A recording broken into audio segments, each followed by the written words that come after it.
In Ukraine, a second consecutive night of devastation and mayhem as Russia unleashed another wave of drone and missile strikes. The coordinated overnight assault killed at least 2 people in Ukraine's capital and left 16 others injured across the country. The attack stretched across nearly 10 hours and marked one of the most intense aerial offensives since the start of the Russia-Ukraine war.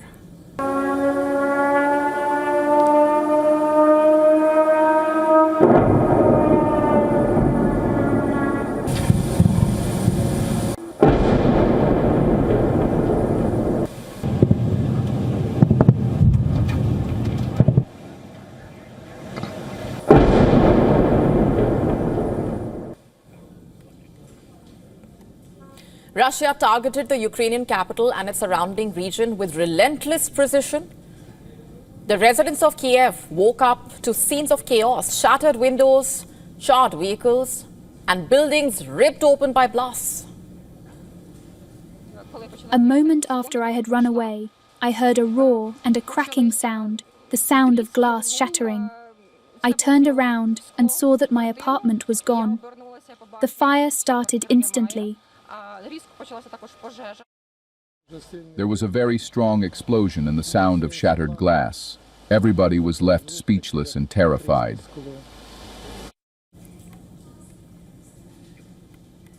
Ukrainian authorities reported structural damage in at least 8 out of 10 city districts. Ukraine's Air Force said Russia launched 397 drones, including nearly 200 Iranian-designed Shahed drones, along with 18 missiles, adding that they shot down 14 missiles and 164 drones, while an additional 204 drones and missiles were neutralized through electronic warfare.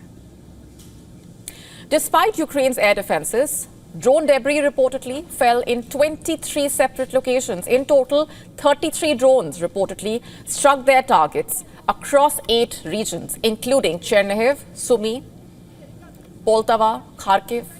Russia's defense ministry in a statement said that the operation targeted military industrial sites and an airfield near Kyiv, claiming all objectives were achieved and all designated sites were hit. This latest barrage follows the largest aerial strike of the war just the night before, with 728 Russian drones and 13 missiles launched into Ukraine on Tuesday night and into Wednesday morning. Russia appears to be ramping up its aerial attacks against Ukraine.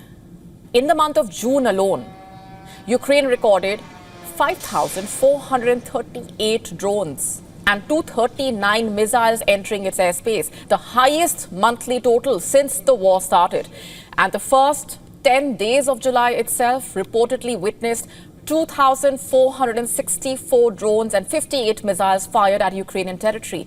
Ukraine's president, in a post on social media, urged Western allies to act more swiftly, not just in terms of sanctions, but also in terms of investment in defense systems and drone interceptors, stating that he plans to speak with international partners about new funding and technology to counter future attacks. And in Russia, the defense ministry said its own territory also faced drone attacks. Overnight, Russian air defenses reportedly shot down 14 Ukrainian drones over the Black Sea and multiple border regions. Meanwhile, frustration is mounting in Washington. Just yesterday, US President Donald Trump described the Russian president as very nice, but ultimately meaningless. And according to an audio obtained by CNN, Trump told a private gathering of donors last year that he had warned Putin that the US would bomb Moscow, in words that cannot be said out loud. In an attempt to deter Moscow from attacking Kyiv, Trump said Putin did not believe him, but also claimed that Putin believed him 10%. And Trump also allegedly delivered a similar threat to Chinese President Xi Jinping about Beijing's potential plans towards Taiwan. And when asked about Trump's reported remarks, the Kremlin spokesperson said that Russia can neither confirm nor deny it because, in their words, they do not know whether it is fake or not. Back in Kyiv, Government officials continue to push the White House to unfreeze shipments of critical American weapon systems, including U.S. Patriot missile interceptors, which have reportedly proven essential in countering Russia's air assault. Some military aid, in fact, has reportedly resumed, including 155mm artillery shells and GMLR rockets used in HIMARS systems. As aerial strikes become more frequent and more destructive for Kyiv and the rest of Ukraine, the past 2 nights have brought more than just destruction. They have reignited a grim reminder that this war is far from over. Zelensky also kicked off a high-stakes summit in Italy today, by the way, on rebuilding his war-battered country. At the Rome gathering, Zelensky reportedly is aiming for back-to-back meetings, including a virtual session with leaders from nearly 30 countries, among them the UK and France. And with his top agenda being securing urgent funding to strengthen Ukraine's defenses.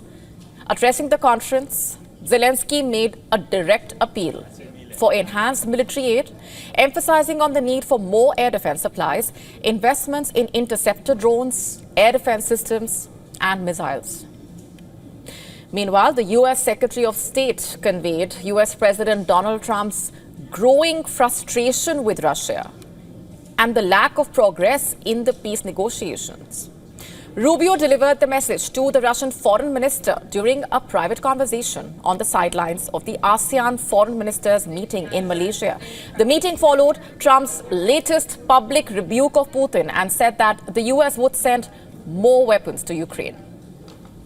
Obviously, Minister Lavrov was here today. We had an opportunity to discuss some things, and I thought it was important and good that we talked.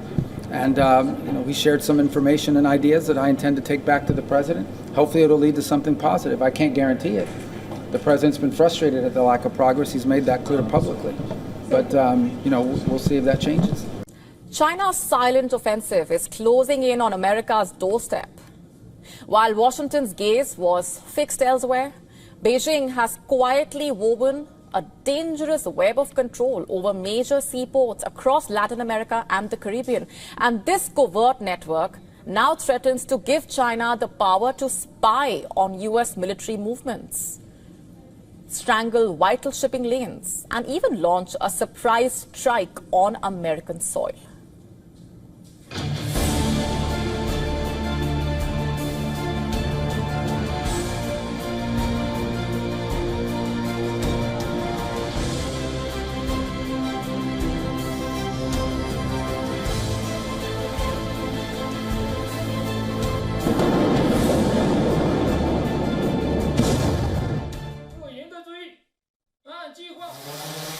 Drones buzz overhead. Missiles stand ready. The specter of destruction looms not in some distant theater, but right in the U.S.'s own backyard.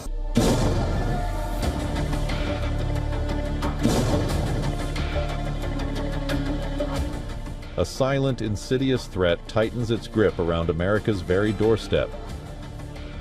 China has quietly seized control or pervasive influence over a staggering 37 major seaports spanning Latin America and the Caribbean.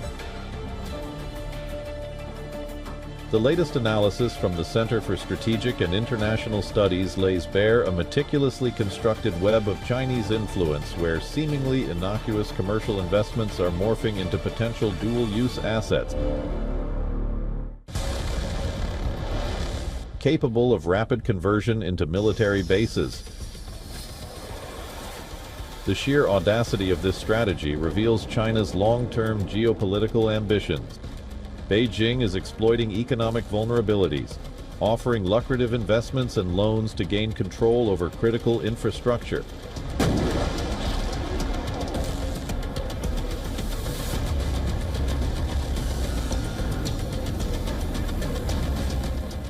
The Trump administration aggressively pushed back against this expansion, warning that Chinese control of the Panama Canal and how the expanding PLA poses a direct national security threat. Through its massive military buildup and growing willingness to use military force to achieve its goals, including gray zone tactics and hybrid warfare, China has demonstrated that it wants to fundamentally alter the region's status quo. As Beijing tightens its stranglehold, the question is clear. Will America wake up before it's too late? Or will the dragon's web ensnare the last line of defense?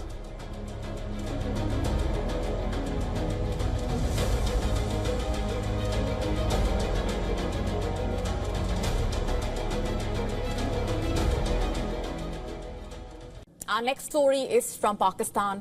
Another chilling discovery in Balochistan has renewed outcry over what families and activists call systematic enforced disappearances. A phenomenon our viewers must have seen us explore in detail over the years. In the latest, 3 bullet-riddled bodies have been found in a stream within the Yaroshahar police station limits in Balochistan's Duki district. The police confirmed the bodies were taken to the district headquarters hospital in Duki, where doctors identified them as Ali Muhammad Hassan Baloch, Muhammad Yunus, and Wali Muhammad. All were residents of Kili Safar Ali Baloch in Duki. And the doctors confirmed that all 3 were shot dead.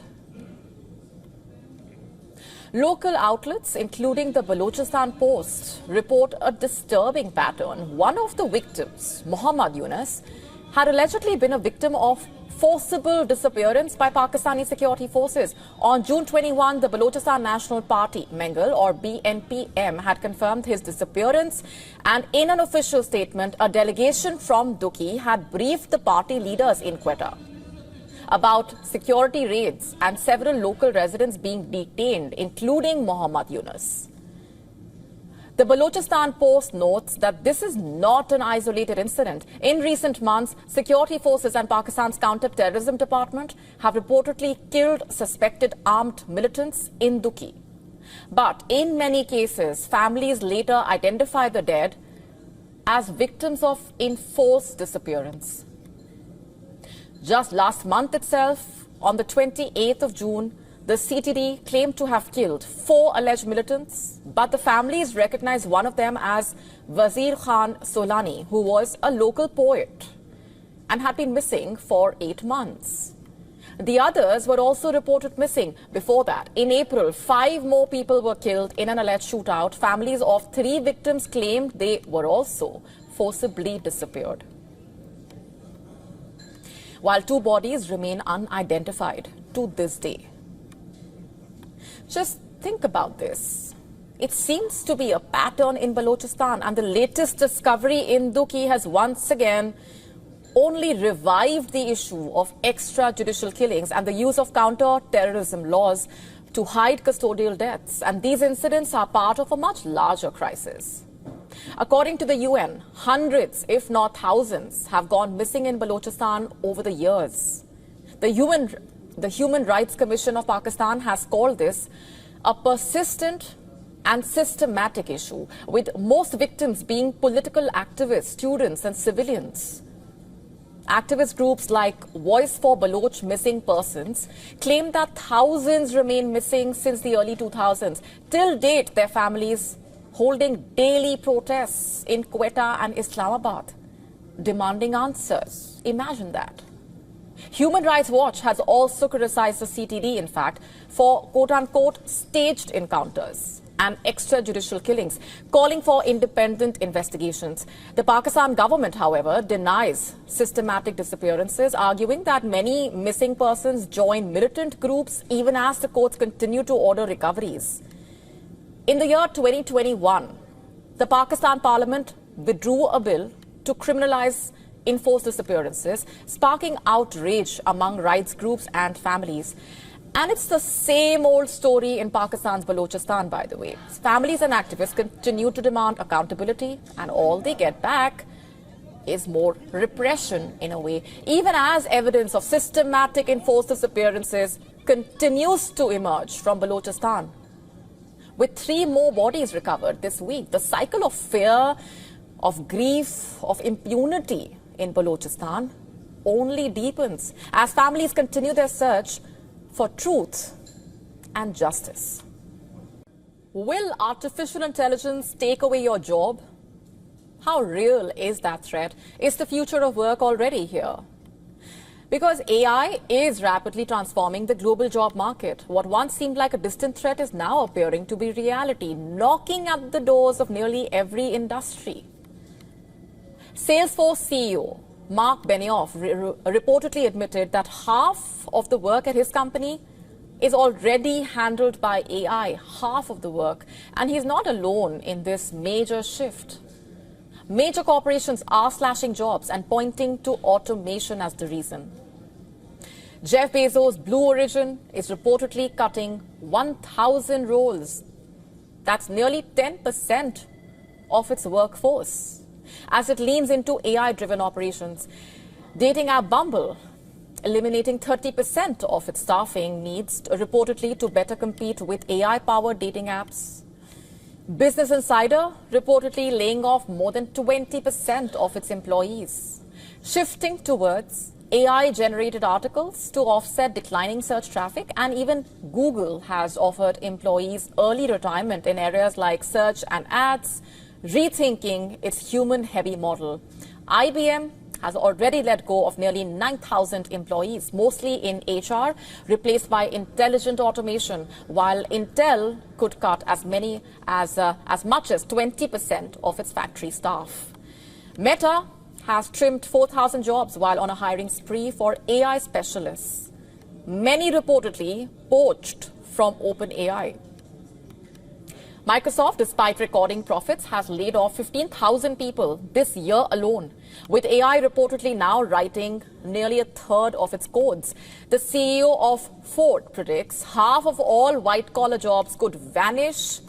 Anthropic CEO goes a step further, saying unemployment could spike by 20% globally due to AI disruption. It seems AI is not just changing how we work, it is increasingly deciding who gets to work at all. Have you heard of matcha? Are you one of those who has tried it and taken a liking to the Japanese green drink? There's some news for you. The lovers of this drink around the world are apparently turning against each other, as the global supply shortage has left most of them teetering on the edge. According to a report by the Wall Street Journal, the online community for matcha lovers, which helped the drink earn the spotlight it enjoys today, is going through a rather rough patch lately.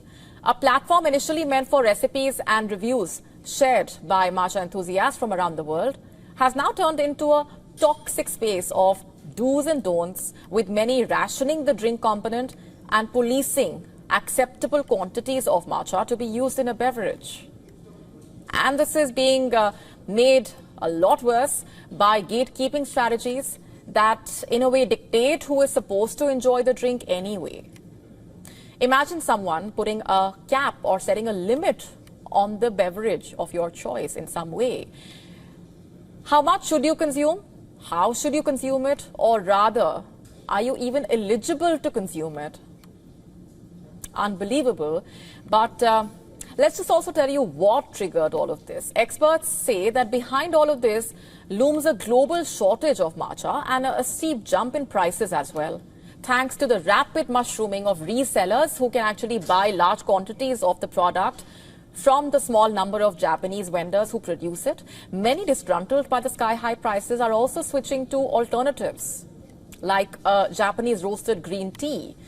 But for those who might not be aware, matcha is a finely ground powder of green tea, specially processed from shade-brown tea leaves, shade-grown tea leaves, something which lends the tea a bright green color and also a bittersweet taste. Equally interesting here is the drink-making process involving special tools like a mixing bowl, sifter, and bamboo whisk. Also dubbed a fitness drink by many, the matcha fever has spread rather quickly, with many even making it an integral part of their lifestyles. In fact, matcha has also been added to other food items, such as matcha cakes, pastries, other confectionaries. While matcha may not be everyone's cup of tea, quite literally, there's almost a first time for those who have not tried it. For the rest, it is absolutely okay to stick to the drink of your choice as long as you enjoy sipping on it guilt-free. Do what works for you.